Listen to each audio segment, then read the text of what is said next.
Hello, and welcome back to Hatari Defense's 3 to 4 to maybe 5 minute primer on international relations. Today it's going to be pretty quick, I think. This is a pretty easy one.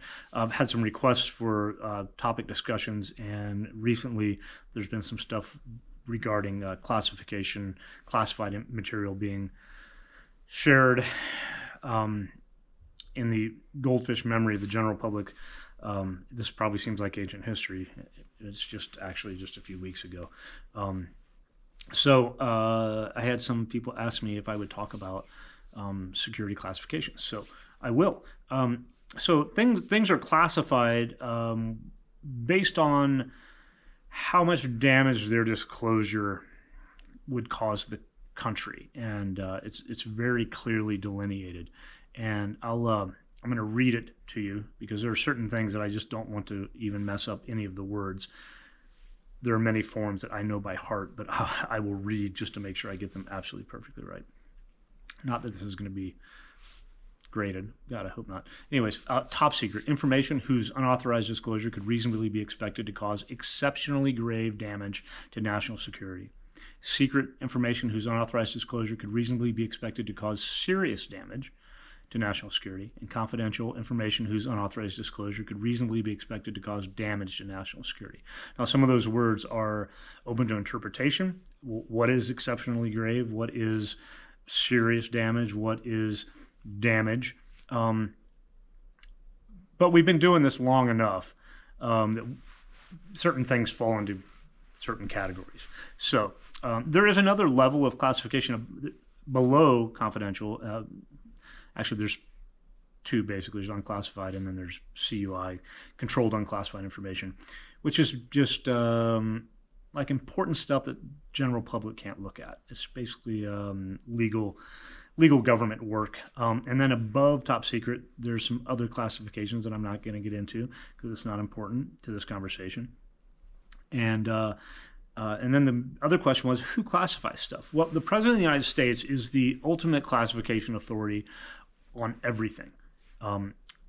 He and agency heads under his direction can classify information, and they can delegate that authority to what's known as OCAs, original classification authorities. And those people can classify and subsequently declassify information according to law. And that's basically it. So what's most important about classified information, though, if you've ever worked in the world of classified information, isn't whether or not you have a security clearance. It's whether or not you have the need to know. And anyone who's had a security clearance wants to make sure that they don't know more than they should. And if you've had a security clearance, you'll know exactly what I'm talking about. Like, there may be top secret information, and you may have a top secret clearance. But if you don't have the need to know that specific information, it should not be given to you or shown to you. And like I said, most people with a security clearance don't want to see that. You know, it's kind of like the less I know, the better. And what that does is it protects sources and methods. And if you've ever run a source, a cooperating source, confidential source, run a intelligence source in the field, the most important thing is to protect that source and methods. Because when certain things are disclosed, if the bad guys find out about it, they know that only a handful of people may know that specific thing. And that is how people get killed. So, and I wanted to bring up something interesting. I'm going to put the links to this as well as the links to the executive order which grants the president authority to classify things. It's actually an interesting document signed in 2009 by President Obama. But the original classification authority in writing a security classification guide, which came out in January of 2025, this year, lists some specific things, and you may find these interesting, that need to be considered when sharing or classifying information. I'll put this reference in the links.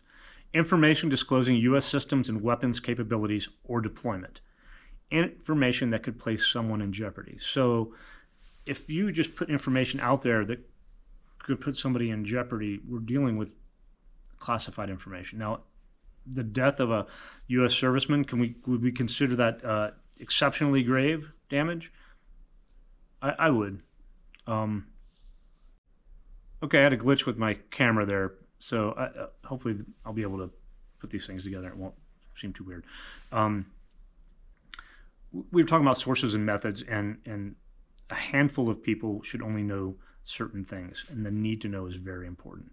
I think that's about it. So we have top secret, secret, confidential, and controlled, unclassified information. And the important thing is whether or not the person has the need to know. And that's about it. That's basic 101 security clearance stuff. If you're granted a security clearance, you know this stuff. Questions, comments in the comments below, and comments in the comments section where they should go. And happy to answer, and happy to take any recommendations for future episodes. Once again, thanks for tuning in. I haven't said this before, but subscribe and like or share with people or whatever that whole thing is. Happy to have more people subscribe and request information. Okay, thanks. Take care.